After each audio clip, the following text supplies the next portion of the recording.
per introdurre questa seconda lezione conferenza di Federico Moro. Comunque riporto i suoi saluti del Circolo Veneto e anche da parte mia ringrazio di nuovo Federico per aver offerto queste lezioni sulla storia di Venezia che ci stanno coinvolgendo volta per volta.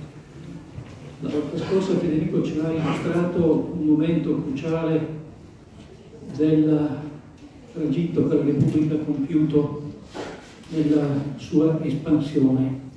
Diciamo che il 300 è l'inizio di questa espansione soprattutto in terraferma, perché Venezia aveva già un impero, aveva dei territori da mare. Tra l'altro questa espansione inizia proprio a Mestre, perché prima località conquistata da Venezia è Mestre, che servirà da testa di ponte per poi prendere possesso di Treviso, e così fino alla vicenda della prima metà del 400 che Federico ci ha illustrato, questa campagna di espansione territoriale voluta fermamente da un doge più che da altri, che è Francesco Foscoli, e che però ha suscitato delle preoccupazioni. Ecco, vedo entrare Cesare Campa, che quindi siamo a posto, poi ci farà un breve saluto. E preoccupazioni nei rivali, nelle signorie che ancora esistevano in quello che adesso è il nord-est Veneto, in particolare le signorie di Verona e di Padova, che Venezia ha debellato con grande determinazione, soprattutto con una novità assoluta, dando corpo a un esercito permanente. Oggi, stasera, Federico invece ci parla di un'altra fase che, come voi potete leggere dal titolo, sono 50 anni in difesa.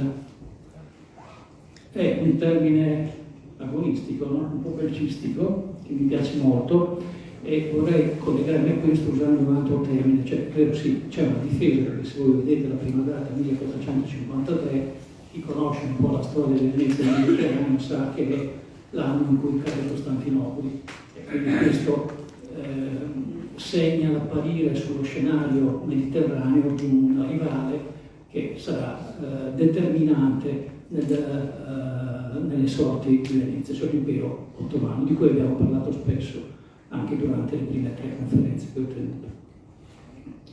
Però, usando un termine calcistico, c'è stata una ripartenza anche nel secondo 400, perché la guerra di Ferrara, no? Ma sostanzialmente il termine è esatto, perché comunque si tratta anche di una sintesi divulgativa. C'è una preoccupazione, c'è una necessità di Venezia di far fronte a molti rivali. Tutto questo poi sfocerà con una lega di canali di cui Federico ci parlerà nella prossima lezione. Il suggello di tutto questo fenomeno di espansione è dato da un itinerario per la terraferma che credo che alcuni di voi conoscono, che è stato scritto da Marin Saludo.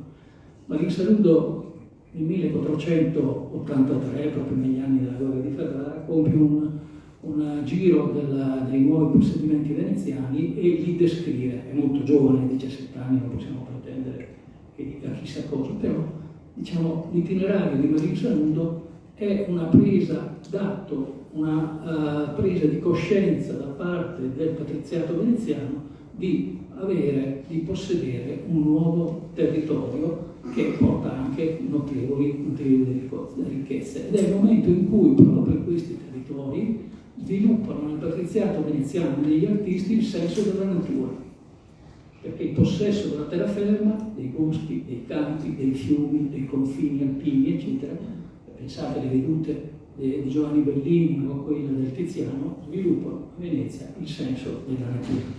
Il paradiso che a Bisanzio è fatto di luce dorata, nei dipinti e quindi anche nelle elaborazioni scritte di questo periodo, diventa la terraferma veneziana. Io mi fermo qui, non voglio andare oltre, sono solo alcune considerazioni, alcuni spunti dove spero magari di discutere alla fine. E lascio volentieri la parola al nostro Presidente, che è Cesare Campa. Grazie. Stasera prenderò le scusate del professor Magno perché mi aveva tanto raccomandato di essere puntuale, ma io pensavo sempre al ricordo d'ora accademico e quindi sono perdonato del mio ritardo. Allora, tanto grazie a voi di essere venuti a questo nostro appuntamento molto importante. Io lascio il campo subito al nostro relatore che è stato già presentato dal professor Manno, così come è stato già presentato dal professor Manno la nostra iniziativa sulle Venezie.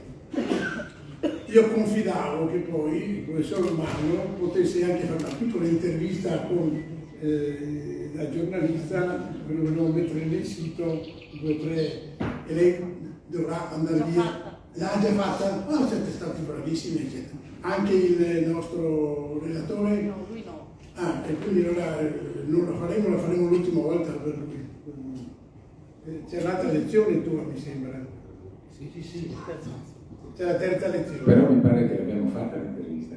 Sì. Ah sì, ma la siete già. Il professore sì. Cosa faccio? Devo solo dirvi che se qualcuno non riceve gli inviti, alla fine io ho un foglietto che distribuirò per avere la vostra posta elettronica, perché qualcuno dice ma come mai non mi arriva l'invito eccetera, non mi arriva perché o abbiamo trascritto male l'indirizzo di posta elettronica o non me l'avete mai dato, quindi poi se qualcuno vuole, che non, vuole essere avvisato su tutte le iniziative che noi faremo, alla fine l'uscita daremo un fogliettino di carta. Bene, ho fatto già troppi malanni, vi lascio tranquilli con il professor Manno. Buonasera a tutti, grazie di essere qui, grazie al Centro Veneto, a Cesare Campa e all'amico Antonio Manno che così mi hanno invitato a tenere questo breve ciclo. Oggi ci siamo lasciati il mese scorso con la Repubblica in piena fase offensiva alla metà del 400 e alla metà del 400 succede qualcosa, c'è una inversione nelle fortune. Il titolo di questa sera è 50 anni di difesa. Si parte con la caduta di Costantinopoli, che è stato l'ultimo argomento toccato la volta scorsa, e si finisce alla vigilia della guerra della Riga di Cambrai. Per tornare, l'argomento è sviluppato nei 2 volumi. L'altra volta abbiamo parlato soltanto di Venezia vencita in Italia, ma che trovate qui anche questa occasione per chi volesse, e Venezia nella tempesta, che sono strettamente collegati e connessi. È una fase calcisticamente di difesa estremamente attiva, con ripartenze continue. Non dobbiamo immaginare l'espressione difesa in termini meramente passivi. Quella che vediamo nella cartina che viene proposta è l'espansione progressiva. In basso a destra vedete le date, i colori sono diversi a seconda delle date. L'espansione progressiva di Venezia nella terraferma italiana, ma anche in Istria. Molto spesso così ci si dimentica che il tempo ha un senso. Quando noi parliamo di qualcosa dobbiamo collocarlo cronologicamente con esattezza, perché non è la stessa cosa parlare, che so, della metà del 400, parlare della metà del 700. Questo vale in modo particolare per la Dalmazia, per dire che viene sempre così percepita nel sentire comune come un compatto dominio veneziano da Zara fino a Cattaro e dalla costa fino al displuviale delle Alpi Dinariche, ma così sarà soltanto a partire dalla metà del 600, quando Leonardo Foscolo la conquista anche l'entroterra. In tutto questo periodo noi dobbiamo pensare semplicemente a una catena di basi costiere che sono delle città, quindi marittime. Venezia ha una lenta e progressiva espansione della terraferma. Antonio Manno prima citava il caso di Mestre, che ecclesiasticamente era territorio di Treviso, per quanto così possa sembrare singolare questa cosa, e Treviso, che è rappresenta la prima fase dell'espansione in terraferma della Repubblica, la quale, come abbiamo visto si concretizza in modo particolare all'inizio del 400 con l'acquisizione di Padova, di Vicenza, di Verona e della patria del Friuli, quindi di Udine, ma non di Pordenone, che è una contea imperiale e tale resta, non di Trieste, che resta lo stesso un territorio imperiale, quindi in quanto il Friuli all'epoca è territorio padovano, e in una fase successiva, con le campagne della prima metà del 400, raggiunge la Ghiara d'Adda, cioè il fiume Adda, sostanzialmente acquisendo la dimensione territoriale che è nota fino alla fine della Repubblica. Il periodo fra il 1454 e il 1463 rappresenta un arco cronologico di 20 anni che è assolutamente decisivo per comprendere questa inversione delle fortune della Repubblica, questo passaggio dalla espansione alla difesa, che, come ricordato precedentemente, in questo momento, in questo periodo, in questa seconda parte del 400 è ancora estremamente attiva e presenta spesso le caratteristiche della controffensiva. Sul piano interno, la lotta tra le due grandi fazioni politiche che si combattono a Venezia nella prima metà del 400, che l'altra volta abbiamo chiamato partito marittimo e partito di terra, Foscari contro Loredan, si esaurisce, ma si esaurisce in modo drammatico, perché nel 1451 l'ultimo dei figli maschi superstiti del doge Francesco Foscari, Jacopo, viene incriminato e spedito in esilio perché è accusato di essere il mandante, se non l'esecutore, dell'uccisione di Almorodona, il quale non è soltanto un patrizio veneziano, ma era era uno dei 3 capi del Consiglio di 10 nel 1445, quando gli venne inflitta la prima condanna all'esilio.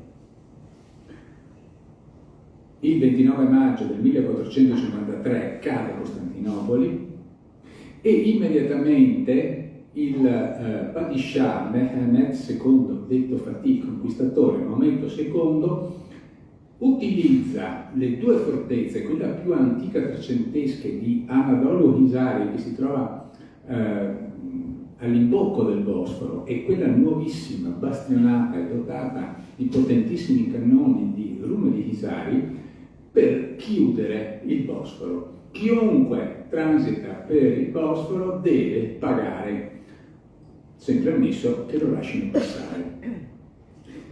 Questo è un fatto gravissimo e questa è la ragione per cui l'altra volta ho ricordato, rispondendo a una domanda, che permettere la caduta di Costantinopoli, non aver cercato di difenderla in ogni modo, è uno degli errori peggiori compiuti da Venezia. Venezia si trova ributtata indietro di 2 secoli e mezzo alla situazione antecedente alla Quarta Crociata, quando i bizantini sostanzialmente impedivano o consentivano soltanto a carissimo prezzo l'accesso al Mar Nero, che è stato poi il movente di quella crociata, della deviazione di quella crociata da parte di Enrico Dandolo, e la scintilla che ha prodotto l'impero marittimo veneziano nella misura che noi conosciamo.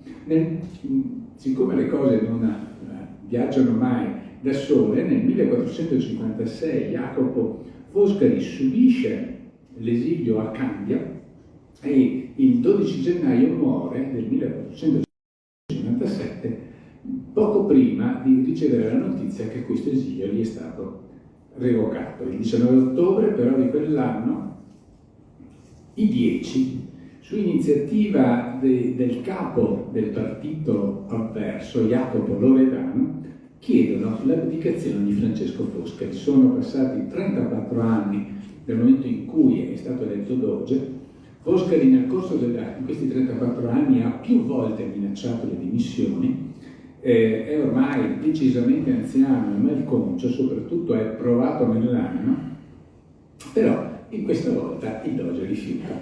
Dovete osservare che la richiesta, l'ingiunzione di abdicazione da parte dei 10 è un colpo di Stato, perché è del tutto illegale. Gli unici abilitati a richiedere l'abdicazione del doge sarebbero i consiglieri ducali, i 6 consiglieri ducali, che potrebbero proporlo eventualmente al maggior consiglio, e quindi servirebbe un voto a maggioranza del maggior consiglio. Tutto questo viene tranquillamente ignorato, il che dimostra che le garanzie giuridiche e costituzionali non esistono da nessuna parte del mondo, non sono mai esistite quando la forza della politica decide di imporre le proprie scelte, e Foscari viene costretto effettivamente ad abdicare, lascia Palazzo Ducale scendendo la Scala dei Giganti, esattamente la stessa che aveva salito per ricevere la berretta, si rifugia non nel suo palazzo in Volta del Canale,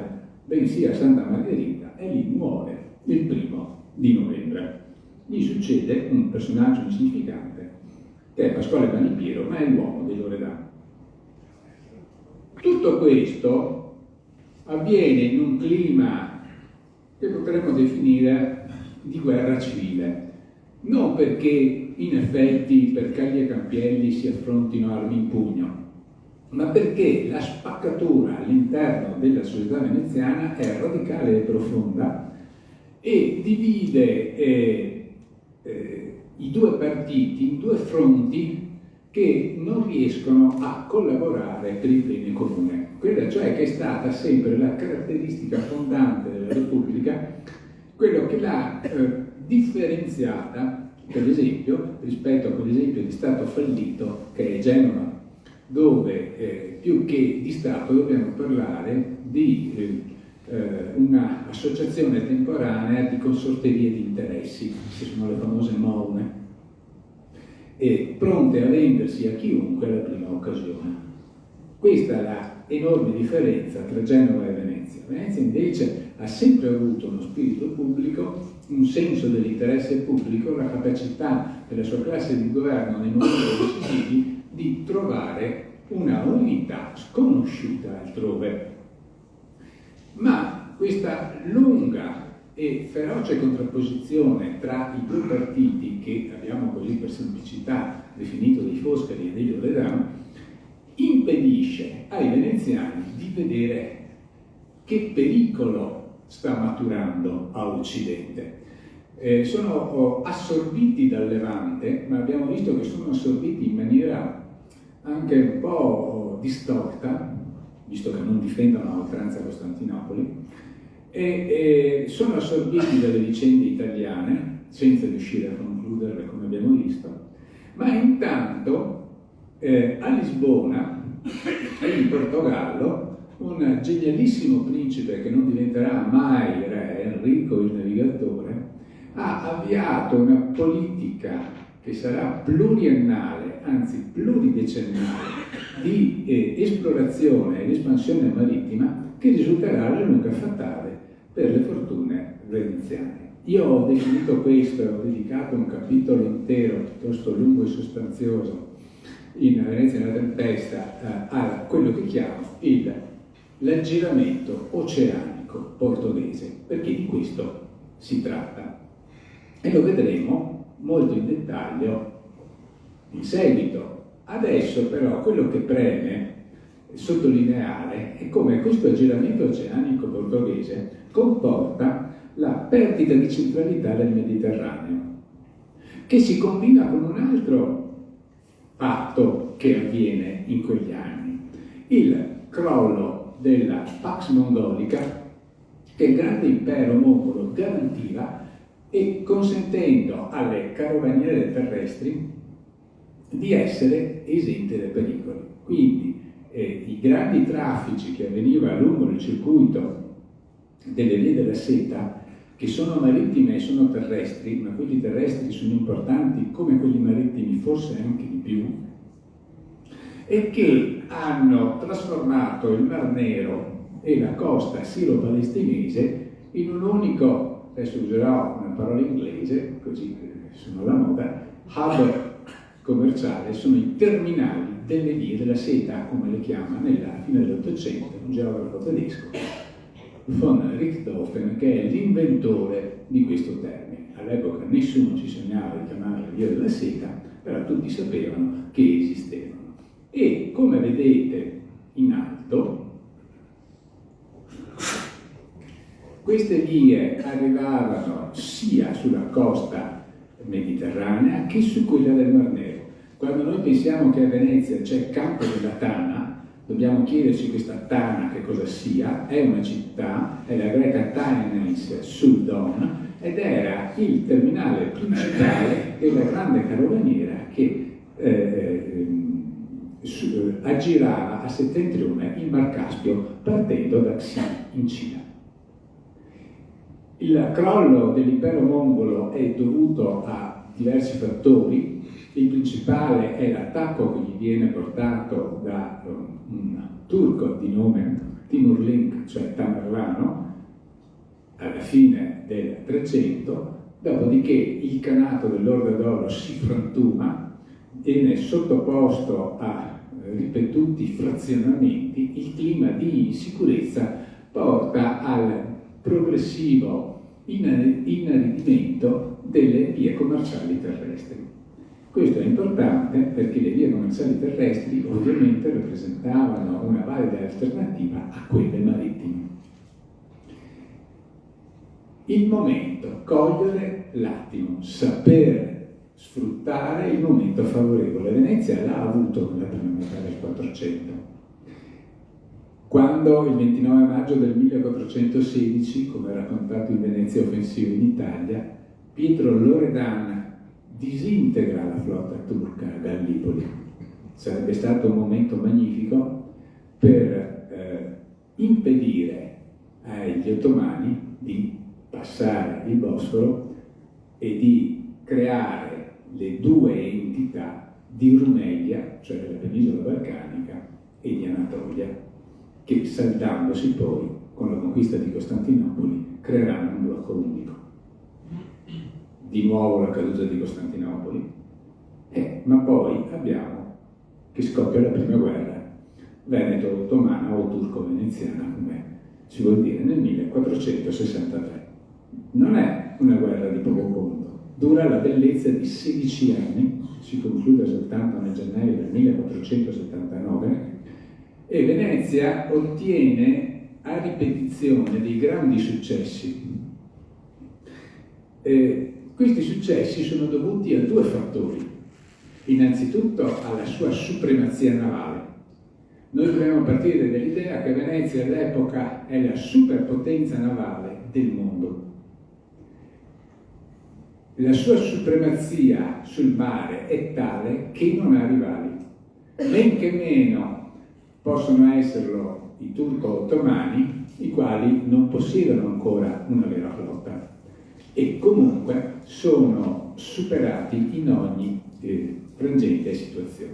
Ma l'altra, a volte dimenticata ragione di supremazia, è la schiacciante superiorità delle armi e delle tattiche europee rispetto a quelle a disposizione degli ottomani.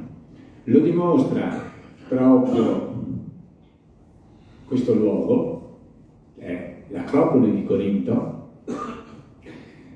quando un piccolo corpo di spedizione veneziano agli ordini di un condottiere di terza fascia, perché Bertoldo d'Este non è un condottiere né di prima né di secondo livello, è di terzo livello. Per dire, all'epoca i veneziani hanno Colleoni e non lo impiegheranno mai contro gli ottomani. Riesce a respingere l'armata di invasione ottomana e potrebbe anche ottenere un risultato decisivo. Purtroppo un colpo di mortaio lo centra proprio sotto l'Acropoli di Corinto, muore, e a questo punto subentra quello che è un elemento che nella storia veneziana di questo periodo diventa drammatico: le divisioni tra i comandanti.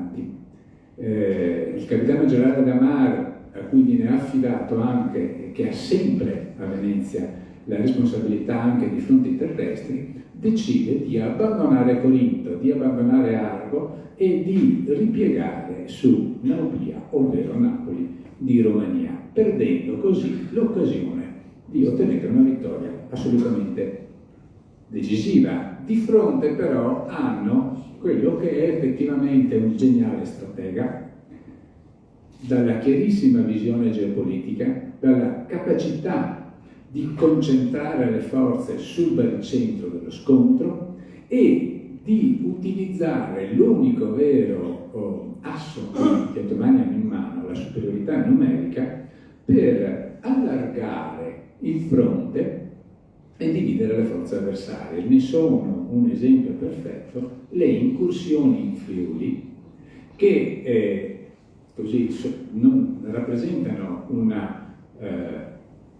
aspetto secondario di questa campagna e di tutte le vicende belliche, bensì testimoniano della capacità strategica di momento, ma anche dell'importanza di saper minacciare il cuore del nemico, perché una volta che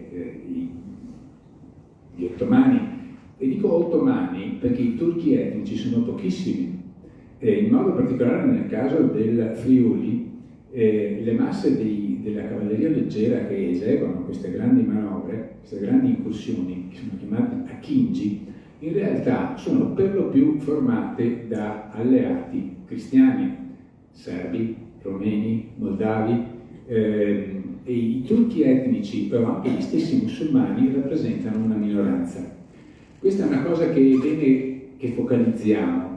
Nell'impero ottomano, pur con tutte le difficoltà che noi possiamo avere nel cercare di stabilire i numeri, normalmente si considera che i cristiani fossero in maggioranza, sempre, dall'inizio alla fine dell'impero, e che semplicemente scegliessero di combattere per il Padishah.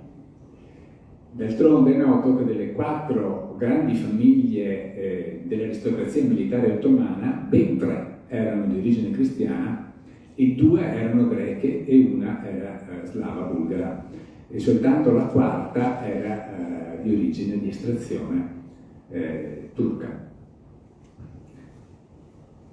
Quali sono allora gli errori di Venezia? Beh, uno l'abbiamo appena visto. In generale il mancato supporto da parte delle forze navali alle forze di terra.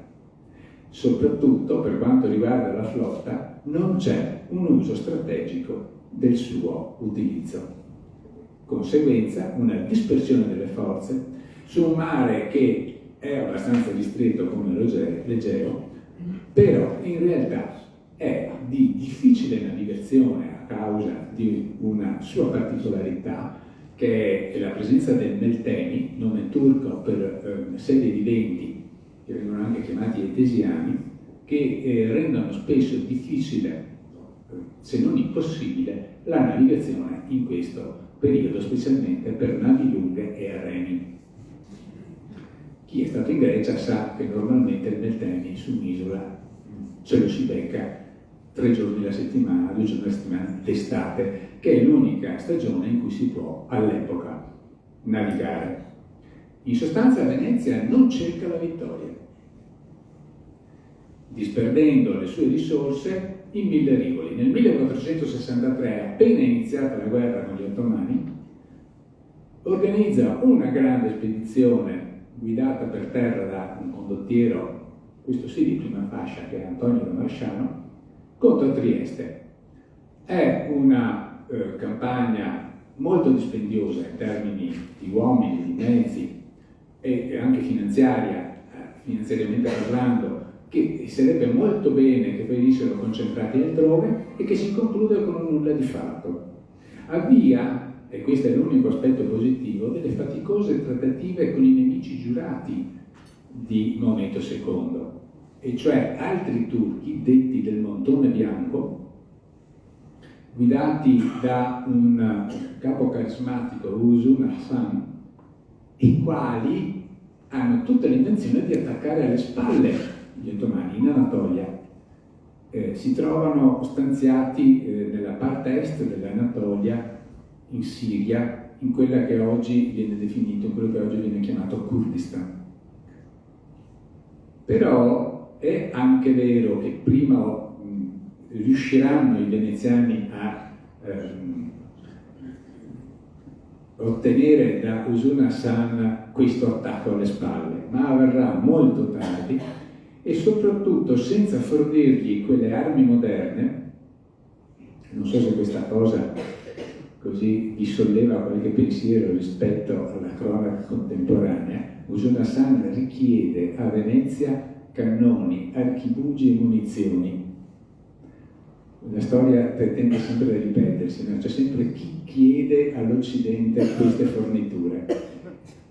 I veneziani nicchiano, gliene mandano poche, gliene mandano tardi, il risultato è che Usuna Hassan finirà sconfitto.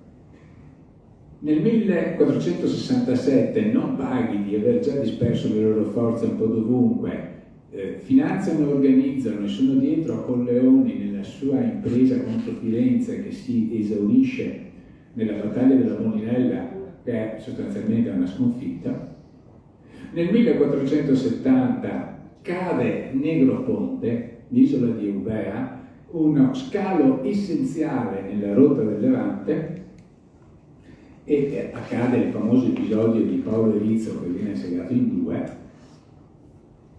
Ma soprattutto l'errore più grave avviene nel 1473. Dopo tanti anni di guerra, finalmente la signoria si è convinta che bisogna fare quello che hanno sempre fatto i predecessori per risolvere le questioni.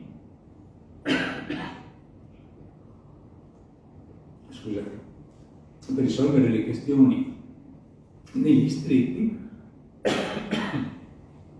e ordinano al capitano generale d'Amar Pietro Mocenigo di portare la flotta ai Dardanelli, di penetrare e di attaccare Costantinopoli. Sarebbe la scelta decisiva per ottenere quella vittoria strategica necessaria. Però cosa succede? Cipro è da tempo luogo di grandi interessi economici veneziani, in modo particolare della famiglia Corner, da cui esce anche la celebre Caterina, moglie del re di Cipro. Quando Jacopo di Lusignano muore e Caterina diventa regina vedova, i Corner spingono perché ceda l'isola a Venezia. Non solo, riescono, grazie al loro grande potere politico e alla forza finanziaria di cui dispongono, a convincere la signoria a dirottare Pietro Mocenigo dagli stretti a supporto degli interessi veneziani, che sono poi i loro, più che essere quelli della Repubblica, a Cipro. Risale a questo momento l'acquisizione di Cipro da parte di Venezia, ma è un errore fatale, perché la flotta veneziana non tornerà più negli stretti e sinceramente Cipro ai fini della guerra non serve assolutamente a niente. Avrebbero potuto tranquillamente, avrebbero dovuto rimandare l'acquisizione di Cipro alla conclusione del conflitto. Nel 1474 il capitano generale d'Amar diventa doge, non ci sono molti vantaggi per questo. L'anno dopo muore Bartolomeo Colleoni senza aver mai combattuto contro i turchi, che sarebbe stato invece esattamente il suo posto. 2 anni dopo avviene la battaglia sull'Isonzo ed è un episodio ingiustamente derubricato a minore, perché da un lato testimonia come i veneziani sarebbero stati in grado di sbarrare la strada dell'Isonzo alle incursioni turche, gli basta ai condottieri sul terreno alzare un terrapieno con una palizzata al riparo della quale piazzano cannoni e archibugeri e la cavalleria leggera ottomana non riesce a passare. Sfortunatamente in quell'occasione gli ottomani ricorrono a un trucco suggerito dal loro comandante, che è gli esigeni genovesi, cioè proprio genovese, è un genovese di Pera, quartiere genovese di Costantinopoli, che si è convertito all'Islam, mentre tutto il resto della famiglia resta cristiana e genovese, e lì simulano la ritirata. I due provveditori in campo spingono i condottieri a inseguire gli Akinji. È un errore clamoroso perché la cavalleria pesante, i lancieri corazzati che formano il nervo delle compagnie non sono veloci come questi cavalieri leggeri. Non solo, la gran parte della compagnia è formata da fanti, che quindi vanno a piedi. Nei dintorni di Gorizia, su un terreno scoperto, cadono in un'imboscata. È una strage, soprattutto gli ottomani non trovano più niente e nessuno a fermarli. Siccome la pianura friulana è piatta fino al tagliamento e anche il tagliamento si supera facilmente, in sostanza arrivano a Portogruaro. Nel 1467, quindi qualche anno prima, il duca di Milano, Galeazzo Maria Sforza, aveva detto a Giovanni Brunella che voi siete soli e tutto il mondo vi odia, che è una frase che dobbiamo tenerci ben presenti, perché fotografa la situazione di Venezia alla fine del 400, che è politicamente isolata e militarmente sola, che è una situazione che è destinata a riprodursi molto a breve. Cioè la guerra della Lega di Cambrai ha una lunga gestazione e delle radici profonde. Nel 1478 c'è l'episodio della guerra dei pazzi, che produce una guerra civile in quel di Firenze, che però non produce grandi effetti sul piano internazionale. E poi, come ricordato da Antonio Mano in precedenza, nel 1481 Venezia, che è stata costretta alla pace nel 1479 dagli ottomani, pace onerosa perché conclusa con la cessione di Negroponte e anche di Scutari, il cui assedio ha rappresentato uno degli episodi più straordinari di accanita resistenza contro gli ottomani.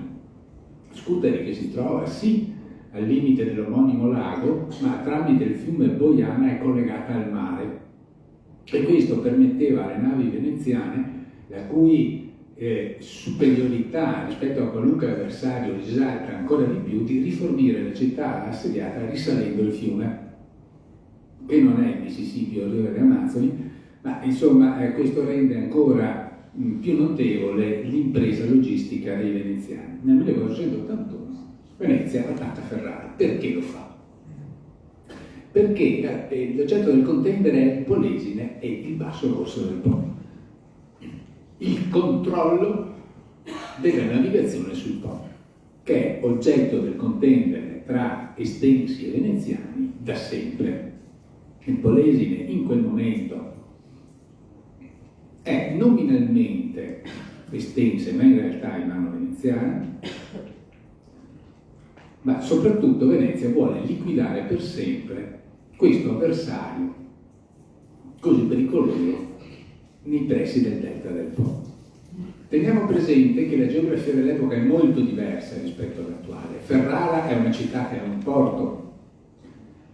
Qualcuno ricorderà i versi dell'Ariosto, in cui l'Ariosto descrive Lucrezia Borgia, che è sulle banchine del porto di Ferrara, sciolti i lunghi capelli rossi al vento, che aspetta il ritorno del marito, che è il duca Alfonso, il duca artigliere, vittorioso, a bordo dell'ammiraglia veneziana catturata a Polesella. Siamo nel dicembre del 1509. Questo significa che in precedenza, ovviamente, a maggior ragione, Ferrara era una città anfibia dotata di un porto e collegata da diverse vie d'acqua all'Adriatico. E il Po è sbarrato da due fortezze estensi, la rocca possente di Ficarolo e la rocca benedetta di Stellata, che sono una davanti all'altra, una in territorio polesano, l'altra nel territorio ferrarese propriamente detto. Ed è contro queste due fortezze che Venezia scatena una offensiva. A me viene un po' da ridere, nel senso che questo conflitto viene derubricato a guerra del sale, come se la regione del Contendere fosse semplicemente una questione tariffaria. Questo è quanto resta della rocca di Stellata, ma questo è solo il mastio, è rimasto solo il mastio. Bisogna immaginarsi in realtà una fortezza di ben altre dimensioni.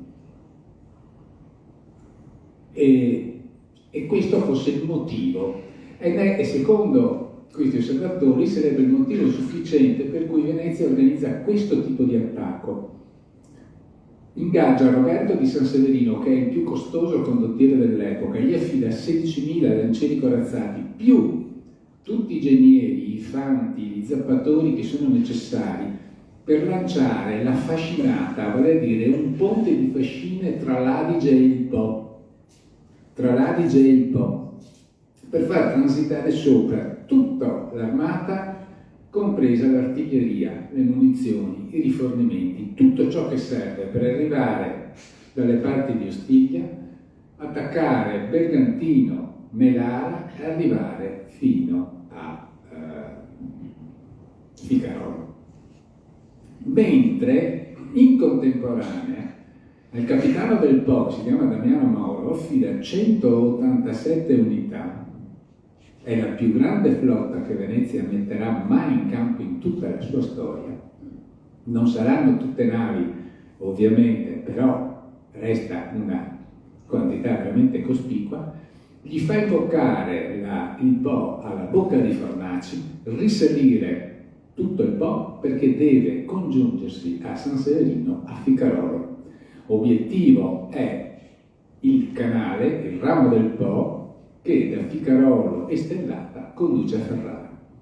In pratica Damiano Moro dovrà imbarcare l'armata e portarla a Ferrara. Ma per dare ancora maggiore dimensione strategica, ordina a Roberto Malatesta, al comando di un altro corpo, di uscire da Ravenna, che è veneziana, ed attaccare a Ferrara alle spalle.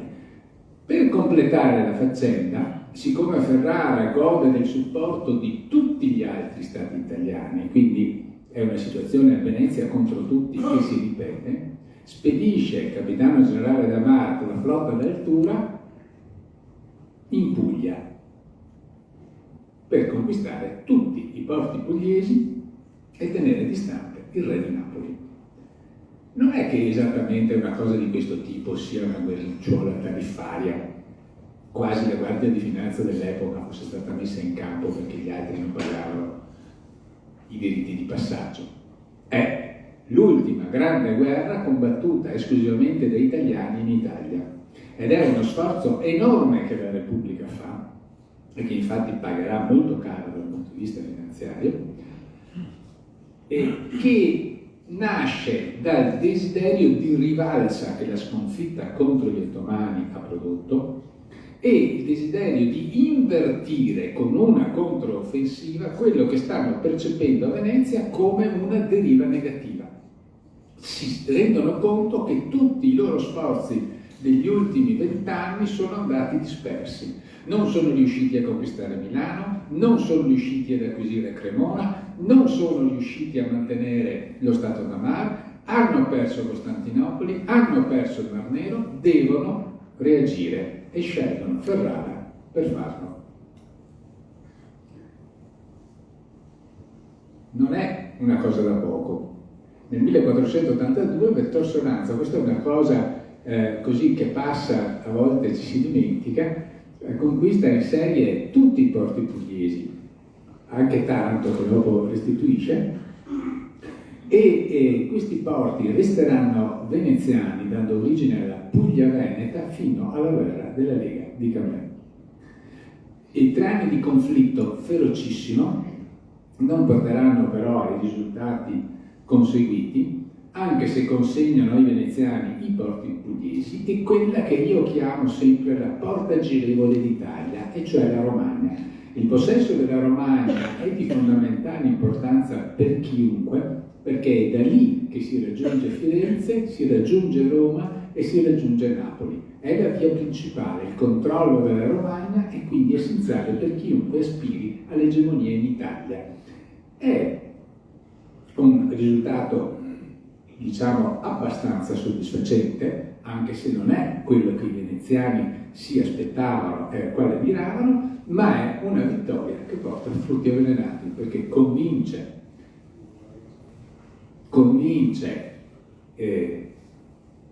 tutti gli stati italiani che Venezia li vuole ridurre in suo potere, ma soprattutto perché distrae Venezia da quello che sta accadendo in oceano.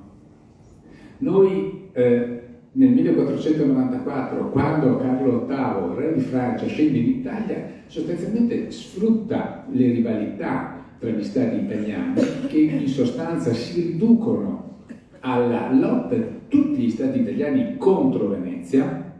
Arriva sostanzialmente chiamato dal duca di Milano, Ludovico Sforza, il Moro, e soltanto l'anno dopo Venezia riesce a creare un'alleanza che affronta e sconfigge a Fornovo, perché i francesi a Fornovo hanno perso, e hanno perso anche malamente, e Venezia fornisce gran parte delle forze che combattono a Fornovo. Dopodiché, 4 anni dopo, conclude l'alleanza con Luigi XII di Francia, dopo la morte di Carlo VIII, che porta i francesi a Milano.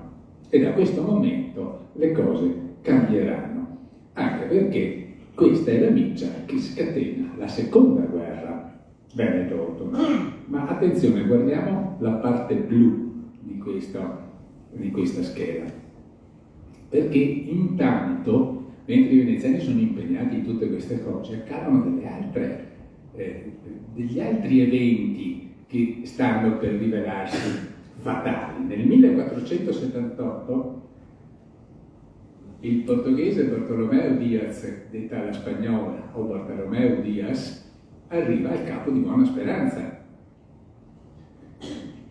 4 anni dopo Diogo Cao a risalire il fiume Congo. Nel 1488 viene doppiato il Capo di Buona Speranza, sempre da Bartolomeo Diaz.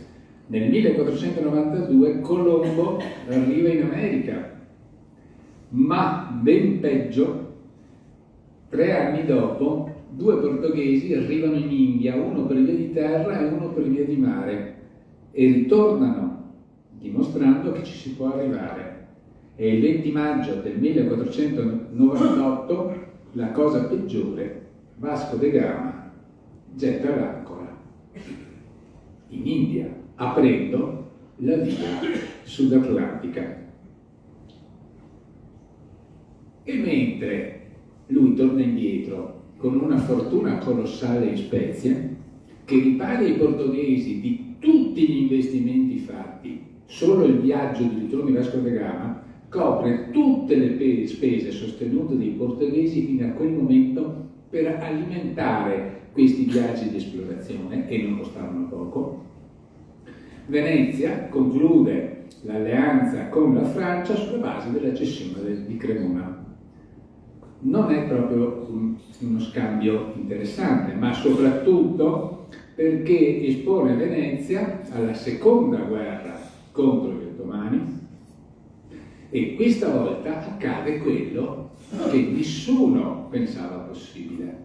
Capitano generale da mare è Antonio Grimani, che diventerà anche doge, che è sicuramente un grandissimo mercante, ma è un totale incompetente in materia navale, e riesce a collezionare 3 sconfitte tra Modone e Castel Tornese. Siamo all'ingresso del Golfo di Patrasso, che minano profondamente l'autocoscienza veneziana. I veneziani si consideravano invincibili sul mare e questa era la convinzione generale. Queste sconfitte li spezzano psicologicamente. Perdono la guerra, perdono Lepanto, che era l'oggetto del contendere, ma perdono anche Modone e Corone, ma soprattutto perdono l'innocenza, perdono la convinzione in se stessi. I turchi li hanno battuti, e non una volta sola, sul mare. E mentre Leonardo Loredan diventa doge, succede che nel 1502 le galee da mercato tornano semivuote. Cosa è successo? È una situazione che tenderà a ripetersi negli anni successivi. I veneziani si affrettano a concludere una pace assolutamente disonorevole con gli ottomani nel 1503. Vasco da Gama nel frattempo rientra con 35.000 quintali di spezie, pari a 200.000 ducati, una cifra disumana. In realtà questa è la cifra che lui ha pagato, il valore sul mercato è 5 volte tanto, ma soprattutto in quell'anno un altro degli uomini del destino parte per l'India, si chiama Alfonso di Albuquerque, è il fondatore dell'impero marittimo portoghese. Prima che lui riesca a mettere in atto quanto ha in mente, però, questa volta addirittura le galee delle nude del Levante tornano totalmente vuote. I veneziani entrano in fibrillazione, il Consiglio di 10 manda direttamente al Cairo un suo inviato per una sua missione per convincere il sultano locale, che è il sultano mamelucco, a intervenire, facendogli capire che se le spezie non arrivano sul mercato di Alessandria, loro andranno a rifornirsi a Lisbona. Soprattutto elaborano addirittura il progetto, l'idea di tagliare l'Istmo di Suez, e soltanto l'inerzia del sultano mamelucco impedirà almeno il tentativo di scavo.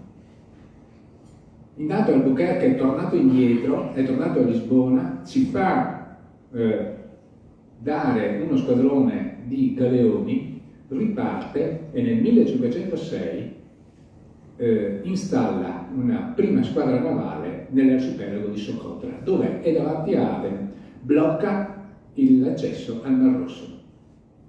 Da lì transitava la rotta marittima che nel III secolo a.C. collegava l'India con i porti egiziani e quindi con il mercato di Alessandria.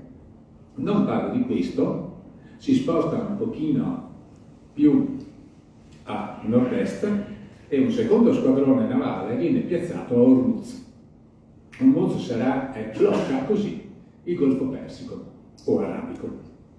Ormuz resta una conquista portoghese per una quantità di tempo abbastanza limitato, dopo se le riprenderanno, ma in sostanza cosa è successo? Venezia ha perso le carovaniere terrestri a causa del crollo del Khanato dell'Orda d'Oro e a causa dell'espansione militare ottomana, e gli ottomani sono pochissimo interessati a alimentare il commercio. Sono una potenza militare dedita all'espansione a mano armata.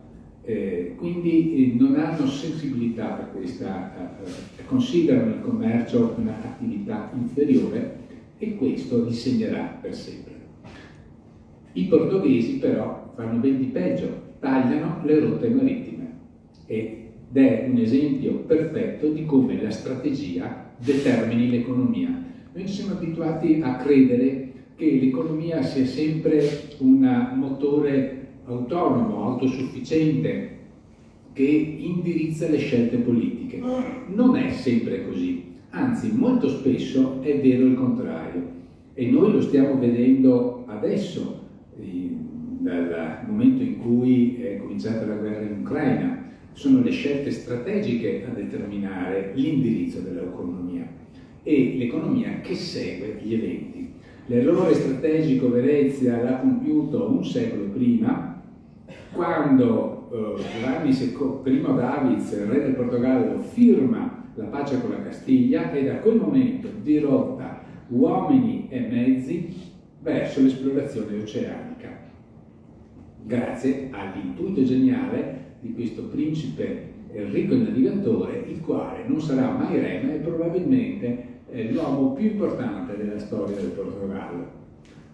Enrico si piazza nell'Algarve, riunisce intorno a sé tutte le menti più capaci dell'epoca e finanzia personalmente le esplorazioni, che vanno avanti progressivamente e che hanno come addirittura gli esploratori vengono pagati in ragione del tratto di mare percorso. Ed è un processo che è determinato dalla scoperta di un fenomeno atlantico particolare che i portoghesi chiamano volta da mar o volta da mar largo, per cui il regime dei venti a largo delle Canarie è tale per cui si può tornare indietro seguendo una rotta che è circolare. In pratica si scende lungo la costa africana, si torna al largo delle Canarie, è la volta do mar largo. Ed è questa scoperta a permettere ai portoghesi di condurre questa straordinaria espansione nautica, oltre al fatto di disporre di nuove navi più adatte alla navigazione oceanica, e sono le caravelle in modo particolare, anche se Albuquerque userà espressamente e particolarmente caracche e in seguito galeoni. I portoghesi non sono arrivati in America, anche se Colombo aveva offerto al re del Portogallo gli aveva chiesto di finanziare l'esplorazione, visto che i portoghesi da anni stavano perseguendo l'obiettivo di arrivare in India per via marittima, ma semplicemente perché i portoghesi ritengono, ci sono praticamente quasi arrivati, che la via sudatlantica con il doppiamento del Capo Buona Speranza fosse più efficace, e hanno tra l'altro anche ragione. La cosa curiosa è che in tutta questa storia all'origine c'è un re contadino, infatti è noto come il re agricoltore, Dionigi di Borgogna, re del Portogallo, il quale è il vero fondatore della potenza navale portoghese. Siccome la storia è sempre molto ironica, affida la costruzione della prima flotta e delle prime navi a Manuel Pessanha, che però non era portoghese, si chiamava Emanuele Pesagno ed era genovese. Non so se questo fosse un segno del destino. In conclusione, la decadenza di Venezia, il problema strategico di Venezia, il problema per cui Venezia è messa sulla difensiva, deriva da questo mutamento del quadro dei traffici a lunga distanza, dei traffici mercantili a lunga distanza. Questo mutamento però avviene per un insieme di cause, le quali sono tutte di origine geopolitica e strategica. Nessuna di queste è di origine economica. Noi abbiamo la dissoluzione del Khanato mongolo, abbiamo l'espansione degli ottomani che creano sicuramente dei problemi nel Levante, però abbiamo soprattutto l'aggiramento oceanico portoghese. A affossare Venezia sono i portoghesi in prima istanza.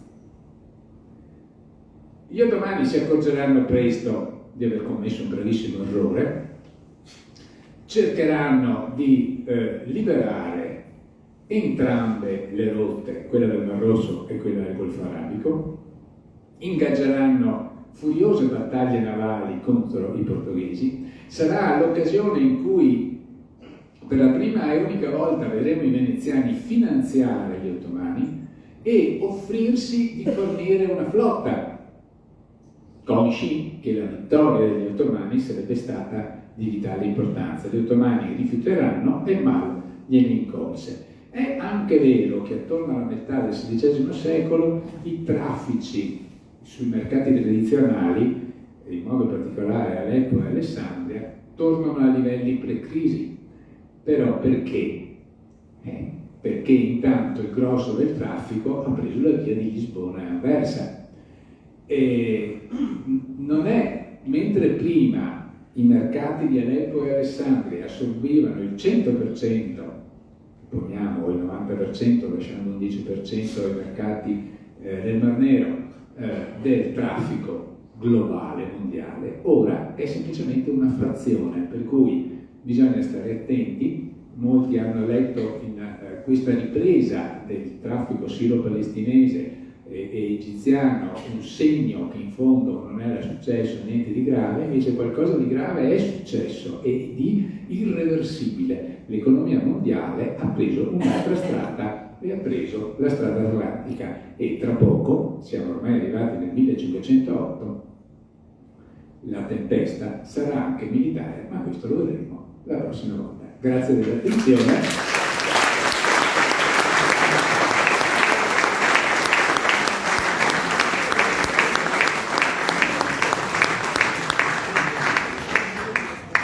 Prima che andiate via vi faccio un invito. Se così domenica siete dalle parti di Treviso verso mezzogiorno e avete voglia, venite ai Musei di Santa Caterina in piazzetta Voltaire 1 e là vi parlerò, perché ho anche il vizio di scrivere romanzi, di un romanzo in cui però si trova anche una parte del 1508, si parlerà, c'è anche contenuto quello che accade in Cadore alla metà dell'Ottocento, si intitola Dinigo, la scala del tempo, che è un romanzo giallo perché la rassegna è Treviso giallo, ed è una vicenda che va su e giù nel tempo, appunto, la scala del tempo. Poi, se vi capita, dopo magari se ne va anche a bere uno sprizzetto insieme.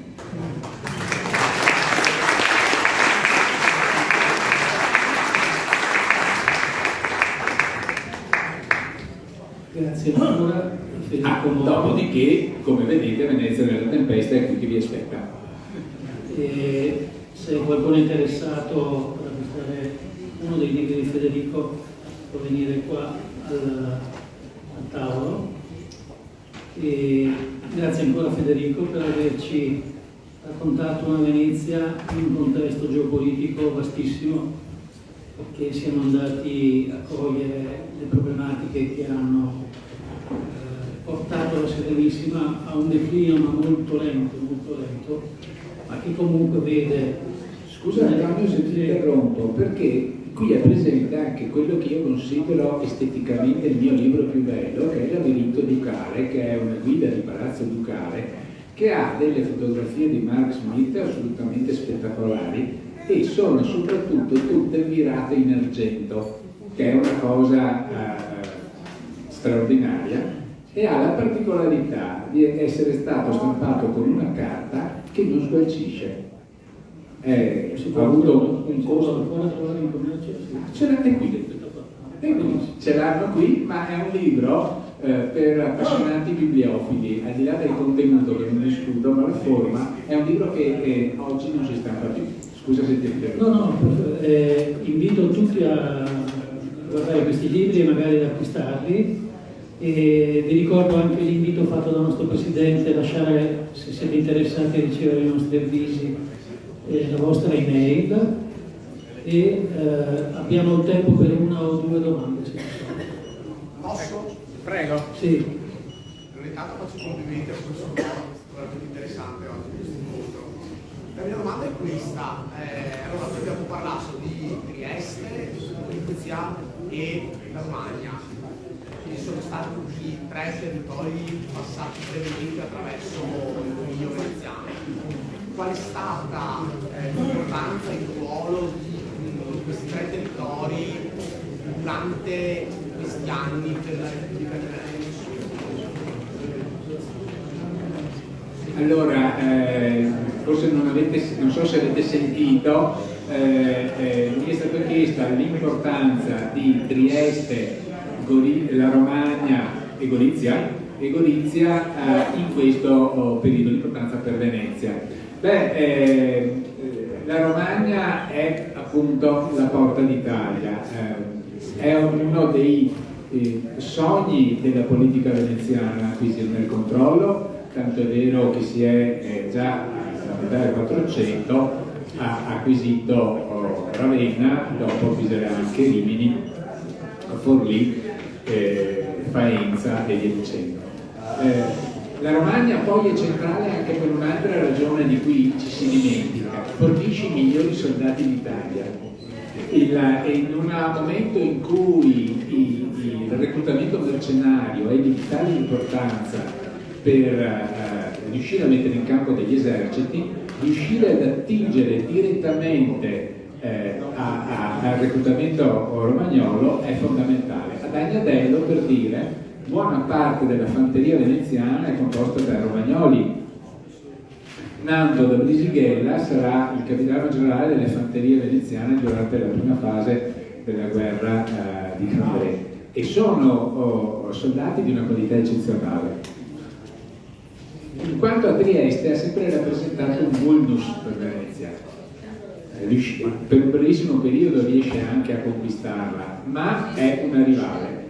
Certo, diventerà veramente un problema nel momento in cui gli Asburgo la trasformeranno nel porto e nel loro porto, però questo accadrà molto più avanti.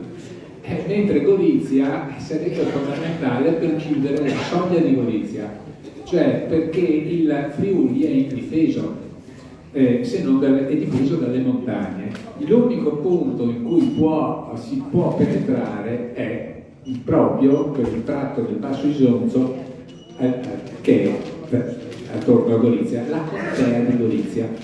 E i veneziani sognano di spostare la frontiera sul Vipaco in modo da appoggiarsi agli elementi naturali migliori.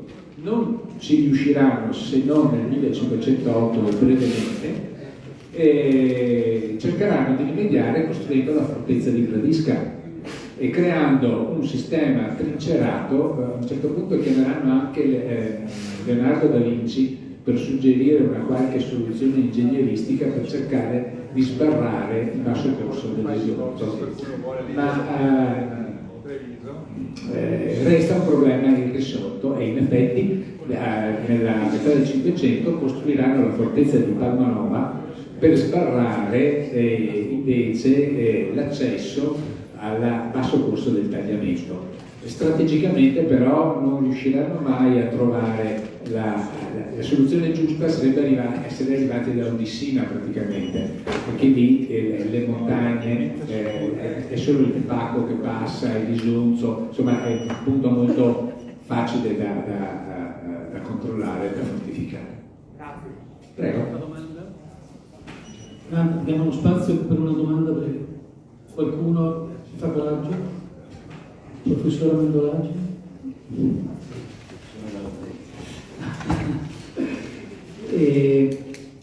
Mi permetto allora di aggiungere una piccola storiella su Gradisca, perché i veneziani, quando persero Scutari e chiesero agli albanesi di restare sotto il dominio turco oppure di passare a quello veneziano, molti di loro aderirono ed emigrarono in Friuli. E quando si decise di costruire la città di Gradisca, che è una città nuova, venne realizzata su delibera del Senato popolandola con gli esuli albanesi e l'impianto urbano di Gradisca era ispirato all'accampamento romano, quindi è scacchiera, è circondato da mura. C'è una leggenda che siano state rette da Leonardo, ma è solamente una fiaba, perché ci sono stati degli ingegneri di cui non conosciamo noi che realizzarono questo avamposto importantissimo per bloccare le incursioni in Friuli. Purtroppo Gradisca, la prossima volta, viene persa durante la rivoluzione. Io vi ringrazio, vi saluto e vi do appuntamento alla prossima conferenza che Federico sarà il 23 aprile, dico bene? No, 27. Ah, 23 aprile. No, 23 aprile, se non sbaglio, alle 27. 18 sempre qua. 27 aprile. 27 aprile, scusate, e vi invito a venire e anche a diffondere la voce per portare anche i vostri amici. Buonasera e ancora grazie. Andava che non è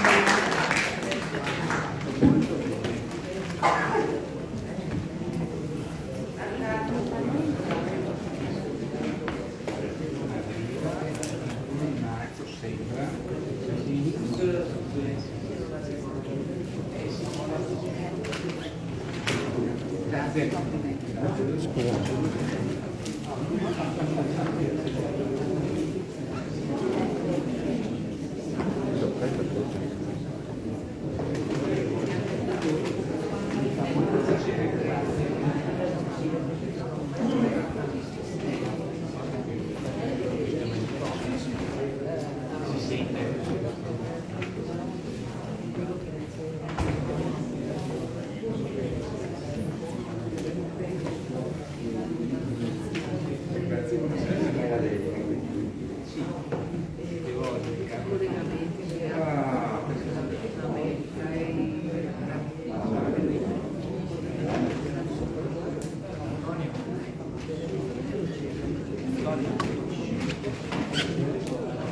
Buona serata.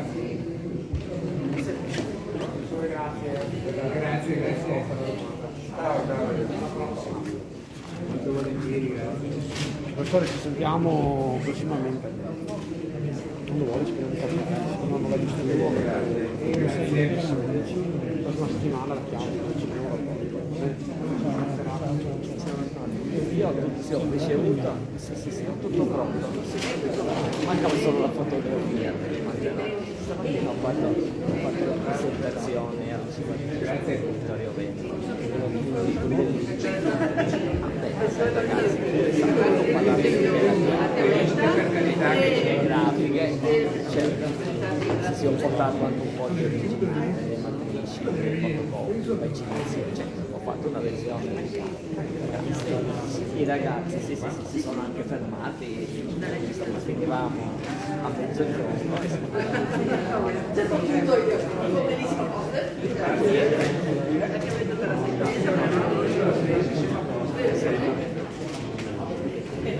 Perché io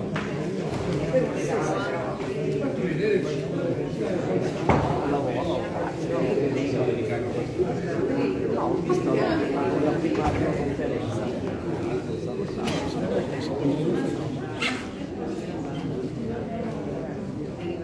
Grazie.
Che disegno? Certo, tutti che disegnano.